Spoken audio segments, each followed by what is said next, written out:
Caminando hacia el desastre. Hoy estamos cerrando. Quiero cerrar esta serie de enseñanzas con una pregunta. ¿Alguna vez has empeorado un desastre? ¿Alguna vez has hecho que algo que ya estaba mal ahora esté peor? ¿Lo has hecho? Yo creo que todos lo hemos ocasionado, y si no, por lo menos déjame recordarte cuando a lo mejor has querido limpiar pintura. ¿Te ha tocado tener que limpiar pintura y que dices, bueno, voy a limpiar esta pintura y termina siendo una mancha cada vez más grande? O cuando quieres lavar el jabón, cuando se te cae un montón de jabón en el suelo o en el patio, así que se te cayó tal vez la botella completa del aceite, del jabón en líquido, y lo quieres limpiar con agua. ¿Qué pasa? Se hace un montón de espuma y nunca terminas de enjuagarlo. ¿Has hecho eso? ¿Te ha pasado eso? ¿Que alguna vez has empeorado un desastre? ¿Has hecho que un desastre tenga más desastre? Y es que te quiero decir algo. Todo desastre viene con malas opciones. Si los desastres fueran paquetes, todo desastre viene con malas opciones, porque cuando tú tienes un desastre financiero, por ejemplo, lo que quieres hacer es pedir más dinero prestado. No sé por qué pensamos de esa forma los seres humanos, pero tienes una deuda y entonces quieres pedir más dinero prestado, y como lo vemos algunas veces es abrir un hoyo para tapar otro hoyo, y ahora tienes 2 o 3 agujeros. ¿Te ha pasado eso de que tienes que decir una mentira más para cubrir todas las mentiras que ya has dicho, y ahora tienes una mentira detrás de otra mentira, detrás de otra mentira, detrás de otra mentira? Porque todo desastre viene con malas opciones. Siempre hay malas opciones que vienen con cada desastre. Siempre es así. Y mira, estas malas opciones solamente ocasionan más desastre.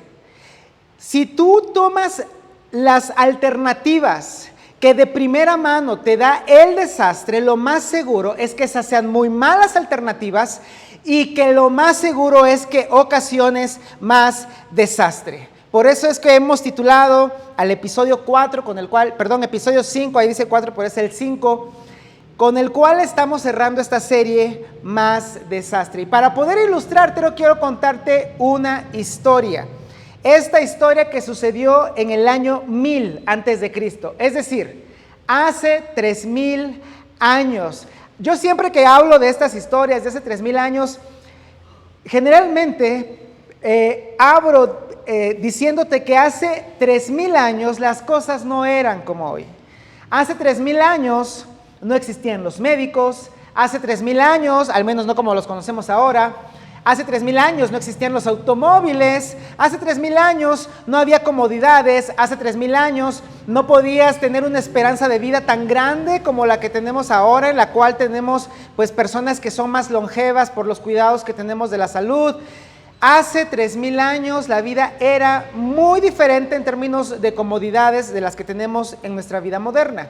Sin embargo, desde que el hombre existe hasta el momento, los problemas, las situaciones, los desastres que tenemos, ¿qué crees?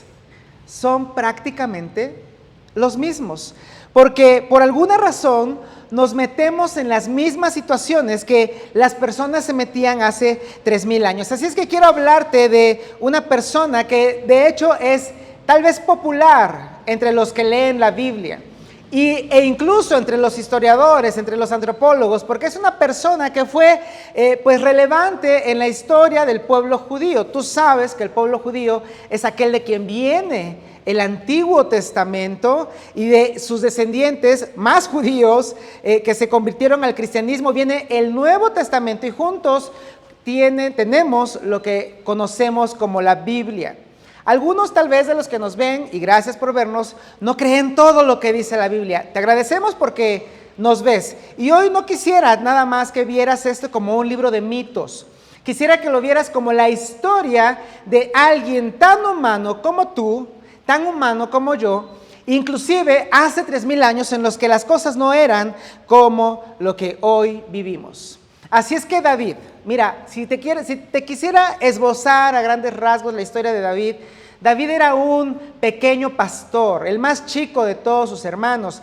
Un día llegó un mensajero hasta donde él estaba cuidando las ovejas de su padre y le dijo: oye, te habla tu papá con urgencia porque al parecer hay un profeta en tu casa y dice ese profeta que no se van a sentar a comer nadie a la mesa si no estás tú.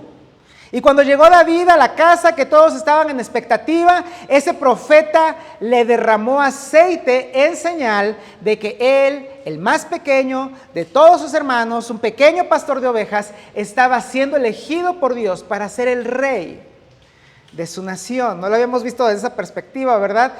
Él sería elegido como el rey de su nación. Y una de las historias más memorables que tal vez están en la mente de muchas personas es cuando este muchachito venció a un gigante. Y déjame decirte algo para poder desmitificar un poco de las historias del Antiguo Testamento y de la Biblia. Goliat, que es este gigante del cual yo te estoy hablando, no era un gigante de 10 metros, no medía lo que mide una montaña, ni siquiera lo que medía un árbol. Era una persona que estaba por alrededor de los 3 metros. Hoy en día tenemos personas todavía con gigantismo y que tú puedes corroborarlo con el récord Guinness, por ejemplo, de la mujer más alta del mundo o cosas de esas.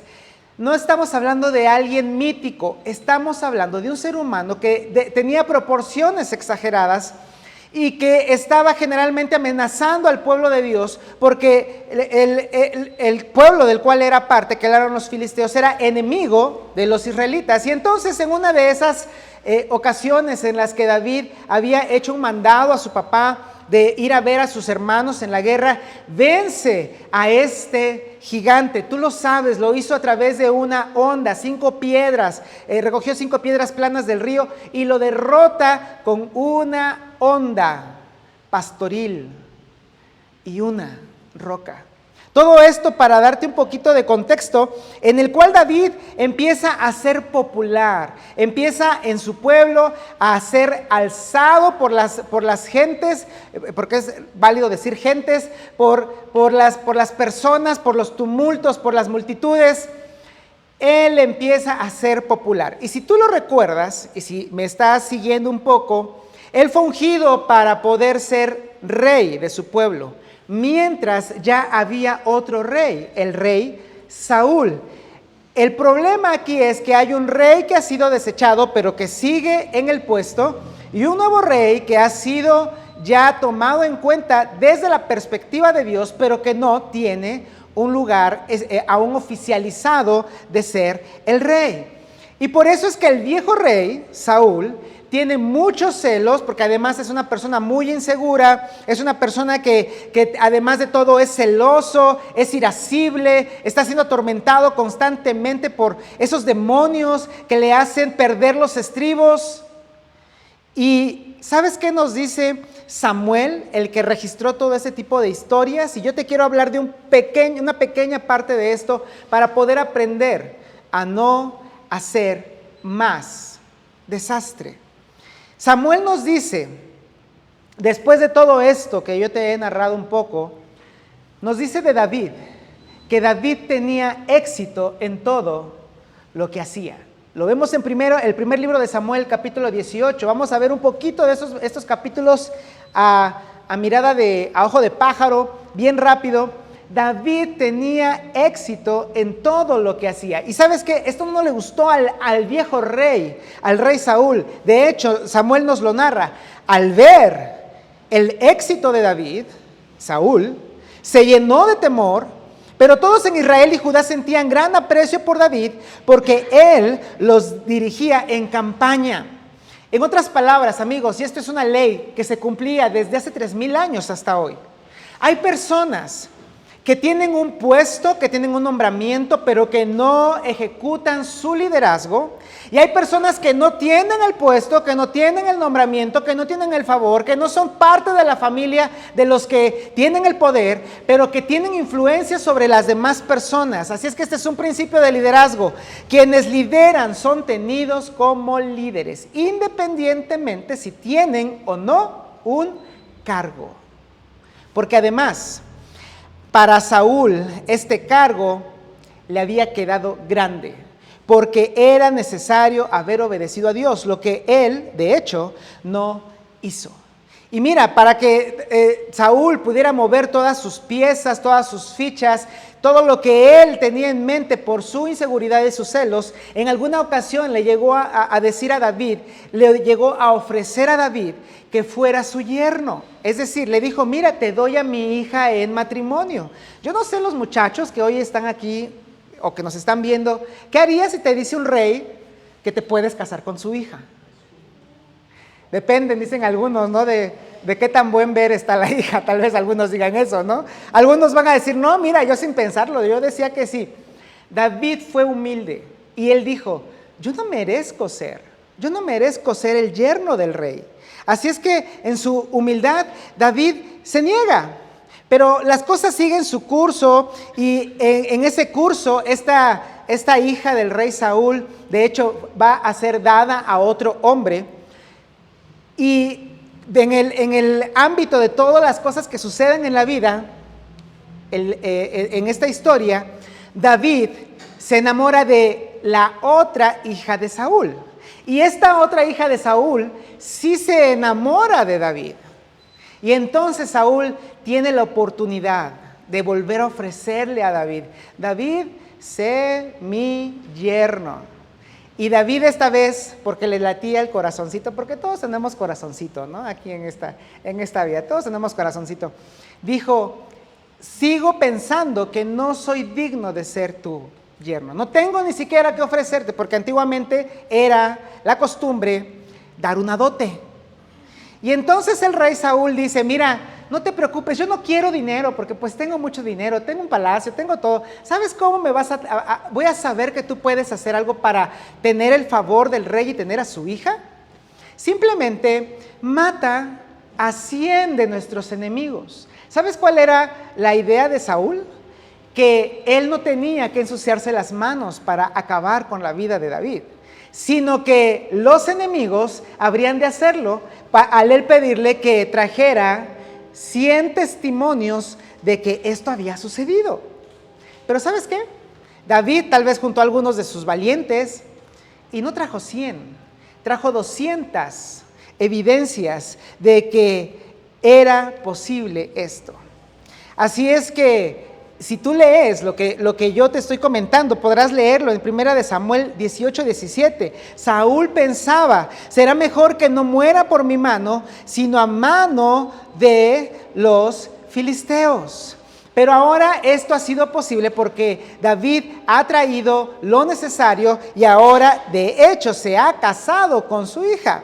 Por eso es que Saúl se dio cuenta de que en efecto el Señor, o sea Dios, estaba con David y de que su hija Mical, es decir, esta segunda hija con la cual se casó David, además de todo lo amaba. Y eso de que lo amaba significa que lo respaldaba, que lo ayudaba, así como todas las esposas que están aquí hoy ayudan y respaldan a su esposo con todo su corazón y con todas las ganas y con toda la voluntad que tienen, ¿sí o no? Bueno, espero que así sea, ¿verdad? Y además de eso, el hijo de Saúl era el mejor amigo de David.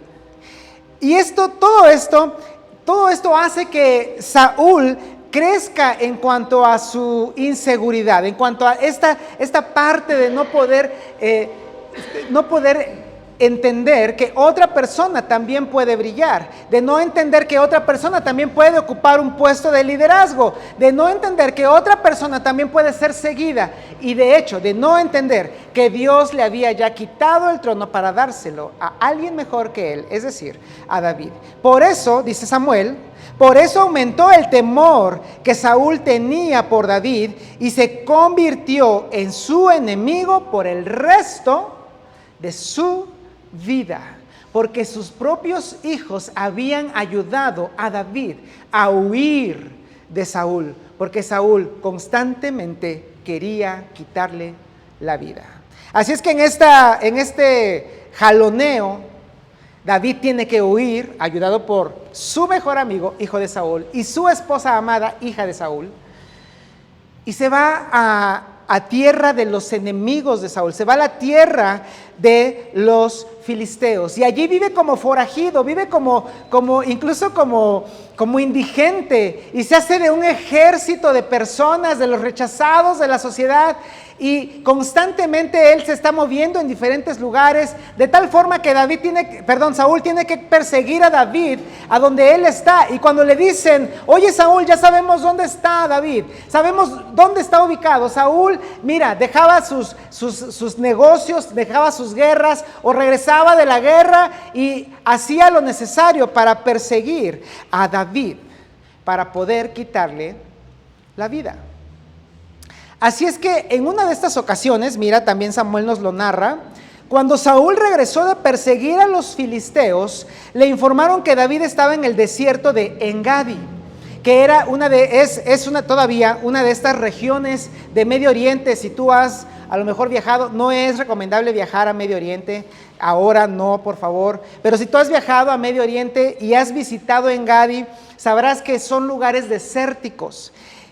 En el desierto de Engadi. Entonces Saúl tomó consigo 3,000 hombres escogidos de todo Israel y se fue por los peñascos de las cabras en busca de David y de sus hombres. Lo estaba pescando. Y te decía hace un momento, tal vez has visitado Medio Oriente. Mira, así se ve el desierto de Engadi, con algunas palmeras, porque hay a veces algunos manantiales, oasis en medio del desierto donde crecen algunas palmeras. Tú podrías ver al fondo el mar Mediterráneo, donde hay algunas de estas oasis o algunos de estos cuerpos de agua pequeños, donde los hombres de David, de hecho, tuvieron un momento para descansar. Había cuevas, todavía las hay en estas partes de Medio Oriente. Entonces las cuevas servían para refugiarse, el agua de los oasis servía para poder tomar algo de agua y descansar. Y fíjate cómo está todo esto. Por el camino llegó a un corral de ovejas, y como había una cueva en el lugar, entró allí para hacer sus necesidades. Me gusta mucho por eso la Nueva Versión Internacional, entre otras traducciones, porque es un poquito más clara en que David entró a esa cueva a hacer sus necesidades. Ni siquiera tengo que cambiarle la frase.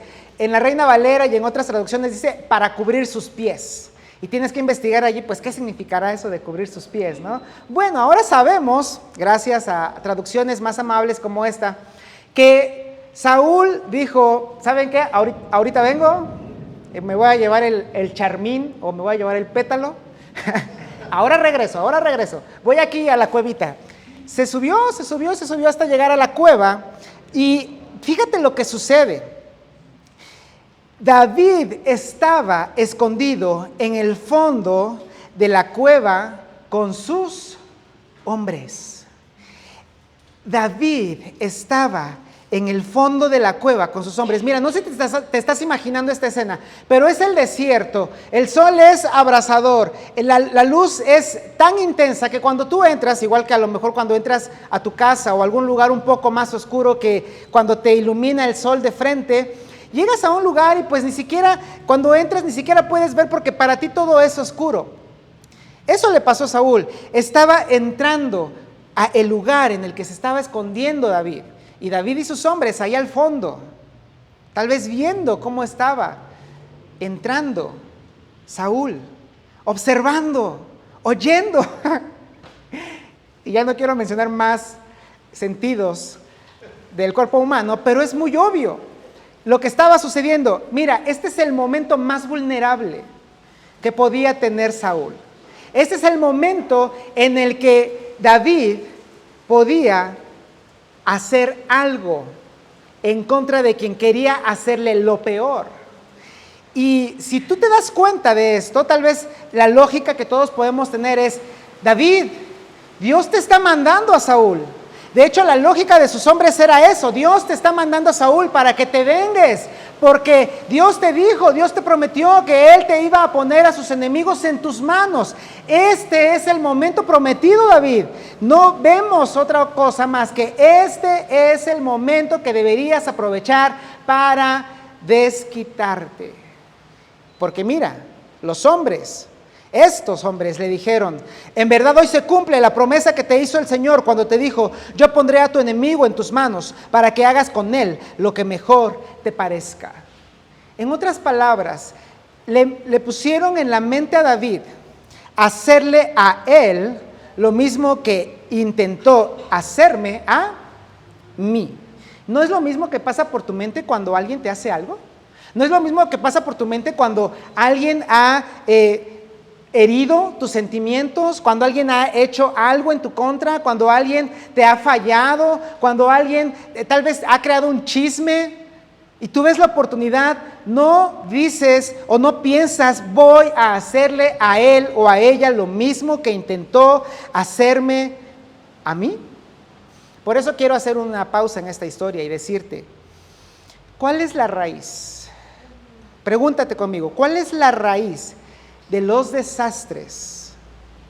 ¿Cuál es la raíz? ¿Cuál es ese punto en el que los desastres comienzan? ¿Y cuál es ese mismo punto en el que otros desastres se desarrollan? En el que otros desastres comienzan, porque de un desastre se puede hacer más desastre. Y mira, si lo podemos resumir en algo pequeño, es la falta de virtud.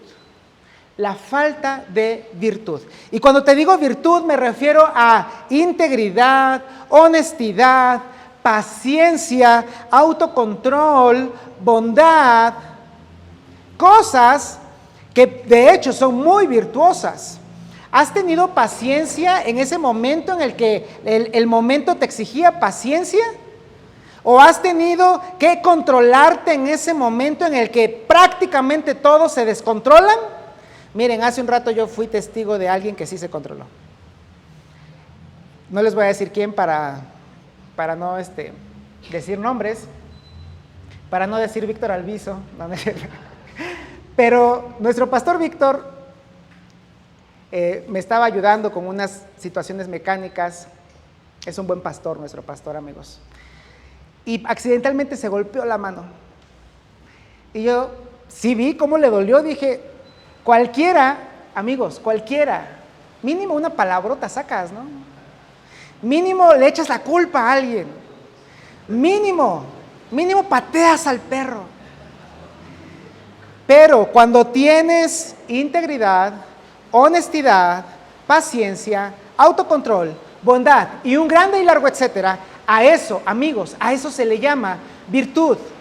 Y cuando te hace falta la virtud, cuando en los momentos críticos hace falta la virtud, cuando ignoras la virtud, comienzan los desastres, o se empeoran los desastres, o haces más desastres. Por eso tengo que hacer una pausa en esta historia, para decirte esto: ignora la virtud y eventualmente causarás más desastre. Ignora la virtud y eventualmente harás más desastre, porque no se limpia el jabón con agua, porque harás mucha espuma, porque no puedes limpiar la pintura como si nada para no hacer una gran mancha, terminas haciendo una gran mancha, porque no se sale de una inundación agregándole más agua. Si tú ignoras la virtud, eventualmente vas a hacer que lo malo se vuelva peor, porque siempre hay malas opciones con cada desastre. Y estas malas opciones siempre implican una falta de virtud. Espero que me estés siguiendo. Pero la verdad es que todos somos tentados a tratar de arreglar los desastres que tenemos de la forma más rápida y fácil. De la forma que tu mente en ese momento dice: bueno, tengo estas opciones, son las únicas opciones que tengo. Se te cierra el mundo y dices: tengo una mentira, ya dije una mentira, ahora para cubrir esta mentira voy a decir una mentira más grande. ¿Y sabes qué? Se vuelve una mentira tras otra mentira, tras otra mentira, tras otra mentira, y después no puedes sostenerlo. Y te podría decir ejemplos de esto en el sentido financiero, en el sentido emocional, en el sentido espiritual, en cualquier sentido de la vida en el que tú y yo estamos tentados a tener falta de virtud, porque los desastres vienen con muchas malas opciones. La buena noticia es que no son las únicas opciones. Y esto es lo que David está en este momento tentado a hacer. Sus amigos, sus hombres le están diciendo, este es el momento en el que tú puedes vengarte, este es el momento en el que tú puedes hacer algo en contra de Saúl. Dios te lo está entregando, hasta espirituales sonaban sus hombres, sus amigos. Así es que Samuel continúa en esta historia. David se levantó sin hacer ruido. Y aquí es donde hay un punto de quiebre. Aquí es donde está el punto de inflexión. Aquí es donde viene la conciencia de David, como viene tu conciencia y viene mi conciencia. Y si eres cristiano, el Espíritu Santo, de hecho, entra en acción. En ese momento, cuando David se acerca sin hacer ruido a Saúl,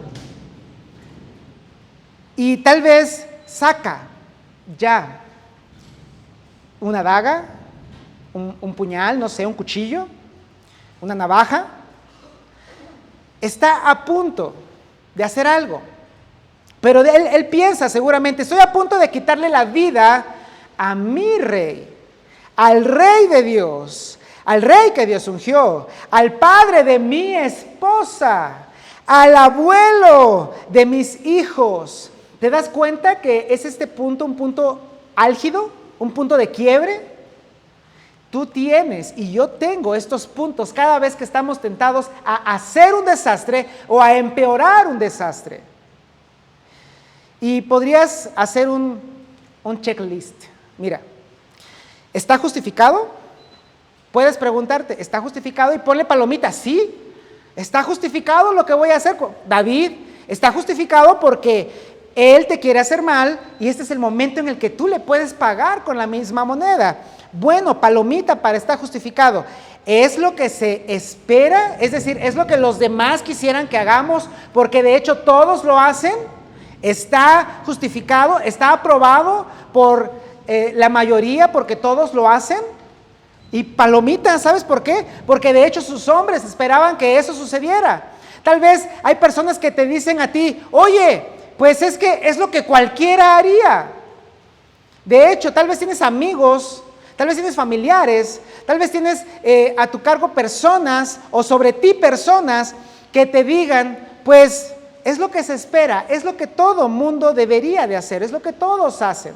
Pero cuando te hago esta tercera pregunta, ¿es virtuoso? ¿Sabes qué? Allí no podríamos ponerle palomita, deberíamos ponerle una X, porque cuando te preguntas, ¿debo hacerle daño al padre de mi esposa? ¿Debo hacerle daño al abuelo de mis hijos? Entonces no es virtuoso. ¿Debo gritar y decir malas palabras? Ya no es virtuoso. ¿Debo humillar a las personas que están debajo de mí simplemente porque están debajo de mí? Eso ya no es virtuoso. Estoy compelido a decir más mentiras para tapar mis mentiras. Eso, amigos, no es virtuoso. Así es que David estaba a punto de hacer algo que podría cargar para toda su vida. ¿Te imaginas a David decir, cuando tuviera que contar la historia de cómo se convirtió en rey y que sus nietos se sentaran alrededor de él y le dijeran, abuelo, cuéntanos cómo te volviste rey? Ah, mira, fue muy fácil. Un día me aproveché de la vulnerabilidad de tu bisabuelo y lo maté. Porque todos los desastres vienen con malas opciones. Samuel continúa, David se levantó sin hacer ruido y cortó el borde del manto de Saúl. David optó, no por quitarle la vida, simplemente le cortó un pedazo de su ropa. Recuerda que este es el momento más vulnerable de Saúl. Después de esto, mira, simplemente le cortó un poco de ropa. Después de esto se turbó el corazón de David porque había cortado la orilla del manto de Saúl. Es decir, la conciencia de David le dijo, ni siquiera haber cortado este pequeño trozo de tela fue bueno, porque esta es la propiedad del rey, de mi rey, del rey de Dios. Y dijo a sus hombres, que el Señor me libre de hacerle al rey lo que ustedes sugieren. No puedo alzar la mano contra él porque es el ungido del Señor. Dime si no hay virtud en David. Dime si él está pensando las cosas antes de caer en la presión social o de caer en sus propias emociones, en sus propios sentimientos. Él está reconociendo cuál es su lugar. ¿Y cuál debe de ser su reacción delante de este desastre? Porque déjame decirte algo además. El desastre que estaba viviendo David ni siquiera era su culpa. Porque él no pidió ser rey. Samuel llegó a ungirlo. Porque él simplemente hizo lo que tenía que hacer por su nación al haber atacado a aquel gigante y haber terminado con su vida y al haber también ayudado a su nación en las guerras. David no hizo nada para ganarse el odio de Saúl. ¿Te ha pasado que hay desastres que tú no causaste? ¿Te ha pasado que hay desastres en los que tú no tuviste que ver? Y por eso deberías de actuar con falta de virtud. David nos está enseñando que no hay necesidad de eso. De este modo, David contuvo a sus hombres y no les permitió que atacaran a Saúl.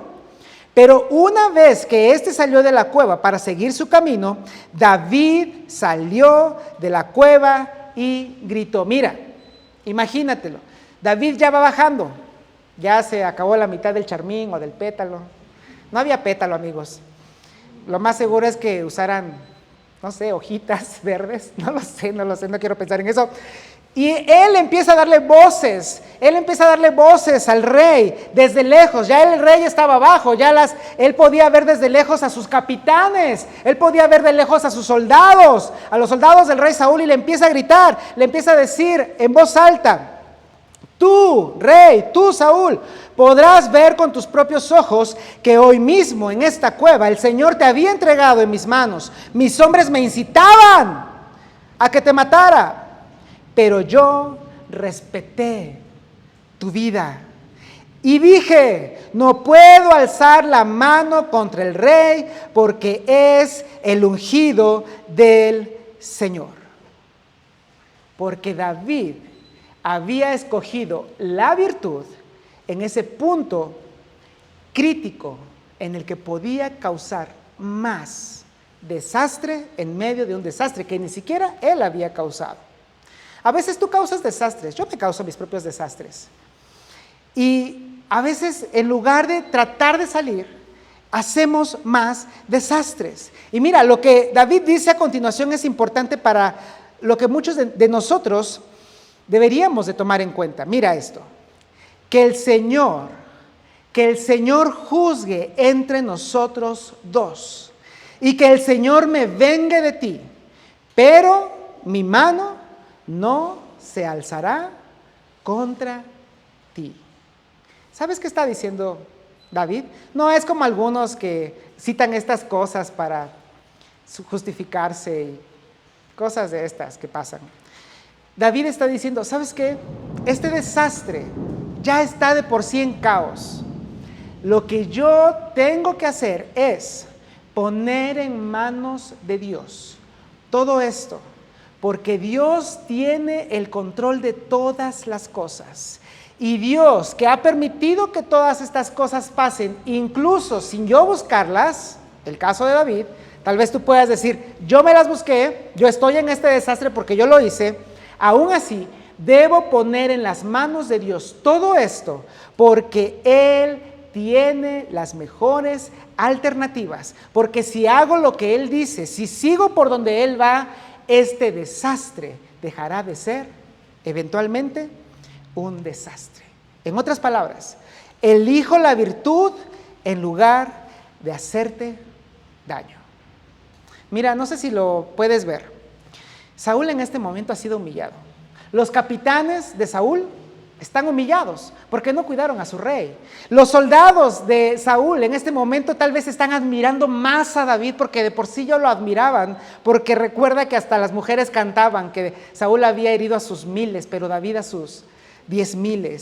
La gente ahora ya no solamente dice es David el humilde, ahora dice es David el misericordioso, una virtud, porque le ha perdonado la vida al rey Saúl. Y sabes que la historia continúa. Si tú sigues leyendo, yo te invito a que leas la Biblia. Es así de emocionante es la Biblia, amigos, por favor léanla. 7 capítulos más adelante, una flecha filistea, los enemigos de Saúl, una flecha filistea atraviesa a Saúl. Y Saúl así termina su vida.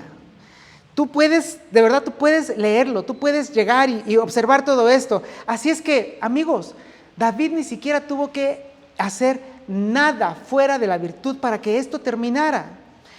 Pero sí quiero recordarte algo que tuvo que vivir David y que tú puedes entender y que de hecho está conectado a todas nuestras vidas. Cada desastre viene preempaquetado con malas opciones. De eso ten completa seguridad. Toma en cuenta tu desastre. No sé en qué estilo de desastre estés en este momento. Lo que sí sé es que hay algún desastre. Uno que ocasionaste o uno que no ocasionaste. Tal vez tú dices en este momento, híjole, este desastre en el que estoy me ha perseguido por toda mi vida. Quiero decirte esto, ese desastre, tan grande o tan pequeño como sea que sea, tiene muchas malas opciones. Y tú podrías tomar algunas de esas malas opciones y ocasionar más desastres. Y entonces tu historia se resumiría, si la tuvieras que contar más adelante, como David te ilustré, tal vez tendría que contársela a sus nietos. Se resumiría a un par de frases. Estaba en un desastre, tomé esta decisión y terminé en un peor desastre. ¿Y sabes qué? La verdadera historia no es el desastre en sí. La verdadera historia es tu respuesta a ese desastre. ¿A qué haces en ese punto de inflexión, en ese punto crítico? Así es que si te quisiera hacer reflexionar, este es mi momento en el que te quisiera hacer reflexionar. ¿Qué historia quiero contar? Pregúntatelo. A ver, estoy en medio de mi desastre, ¿lo ocasioné, no lo ocasioné, lo ha tenido por toda la vida? Tal vez en este momento de mi matrimonio lo tengo, o tal vez en este momento de mi situación financiera lo tengo, pero ¿qué historia quiero contar a partir de ahora? Y entonces la pregunta es, ¿cuál de estas opciones quiero como una parte permanente en mi historia? ¿Cómo vas a decirlo en el futuro? ¿Cómo vas a decirlo después? Cuando otros te pregunten, oye, ¿cómo estuvo esta etapa de tu vida? Vas a decir, oye, esto fue de peor a mal y de mal a peor. Y fue un ciclo de estar cada vez peor y peor y peor. O ¿quieres contar la historia mejor contada como la de David? La respuesta es esa, de hecho. Yo te invitaría a que elijas la opción virtuosa. La opción que tiene que ver con que no tomes en cuenta la parte fácil, con que no tomes en cuenta la parte popular, con que no tomes en cuenta las opciones que simplemente te van a hacer ocasionar más agujeros para tapar un agujero. Más bien, que tomes la opción que tiene virtud. Así es que tal vez en este punto de inflexión tal vez tengas que comprometerte a terminar tus estudios, o a dejar los créditos y a comenzar a pagar, o tal vez tengas que dejar de decir una mentira para tapar otra mentira y decir la verdad y disculparte y tomar el rumbo de la honestidad. Tal vez tengas en este momento que comenzar a tratar a las personas bien, porque tienes que reconocer que están hechas a la imagen de Dios. No importa si tienen un color diferente de piel que el tuyo o menor capacidad económica. Podría continuar con ejemplos, pero ¿cuál quieres que sea la historia? Porque puedes elegir hacer lo correcto, lo que es virtuoso, o lo que te va a ir llevando más hacia el desastre. Quiero que tú veas las opciones y cómo vas a caminar hacia el desastre. Hoy cerramos esta serie de Caminando hacia el desastre. ¿Cómo eliges ir caminando hacia tu desastre para dejar de hacer más desastre o para empeorar tu desastre? Así es que lo que te estoy invitando es a que no elijas ser un mentiroso de por vida, a que no elijas ser un hipócrita de por vida, a que, por ejemplo, los muchachos jóvenes que están aquí, que nos están viendo, no uses el mal comportamiento de otras personas como pretexto para tú portarte mal. ¿Por qué? Aunque estos parecen dilemas de nuestra época, mira, fueron los dilemas de David hace 3000 años. Y aunque todos queremos el ojo por ojo y el diente por diente, en el fondo deberías preguntarte qué historia quiero contar. Y tal vez como David puedas elegir la opción virtuosa para que tengas una buena historia, una mejor historia que contar. Y por eso, para concluir, por esto es que Jesús dice, hoy te hemos reafirmado que sigas a Jesús. Por eso es que Jesús dice, sígueme. Por eso es que te invitamos a que sigas a Jesús. Por eso es que te invitamos a que sigas sus pasos. Por eso es que la iglesia, como debe de ser, es un movimiento en el que las personas desastre vienen delante de Dios a traer sus desastres y a dejar de hacer desastre. Por eso es que te invitamos a que cambies tu vida y a que en tu corazón puedas abrirle un espacio a alguien que de hecho puede llenarlo y nadie más puede llenarlo, que es Dios. Recuerda, ¿qué historia quiero contar? ¿Cuál de esas opciones quiero como una parte permanente en mi historia? Hoy tienes una alternativa mucho más alta de cómo hacerlo. Hoy tienes la oportunidad de seguir a Jesús. Hoy tienes la oportunidad de cambiar tu rumbo. Hoy tienes la oportunidad de elegir cómo vas a ir caminando hacia el desastre. Pero hoy en especial, para contar una historia diferente donde las cosas de hecho se hicieron diferente, donde las cosas se hicieron bien. ¿Qué te parece si oramos y le pedimos a Dios que nos ayude a saber qué hacer con todo lo que hoy hemos aprendido? Padre, gracias infinitas, porque tú nos entregaste estos escritos, nos entregas estas historias que tienen al menos 3000 años. Gracias porque tú los preservaste y hoy pueden llegar hasta nosotros y podemos adquirir todos estos principios. Pero, por favor, no permitas que simplemente sean una cosa más que escuchamos. Ayúdanos a ser valientes y a poder hacer algo diferente, para poder ser como David en este punto de su vida, que eligió la virtud para no hacer más desastre. Ayúdanos a ir caminando hacia el desastre con el fin de mejorar las cosas, de mejorar la vida y no de hacer más desastre. Ayúdanos a tener en consideración a tu Hijo Jesús. Y si hay personas, Dios, que tal vez nunca han invitado a tu Hijo Jesús a ser parte de su vida, hoy te quiero pedir por ellos, Dios, para que allí en la soledad, en su privacidad, puedan tener un momento de hablar contigo, de conversar contigo y de entregarte sus vidas y sus desastres. Porque de hecho, Padre, todos somos desastres y tú nos has ayudado con ese desastre. Gracias por todo lo que haces. Te lo pedimos en el nombre de Jesús. Amén.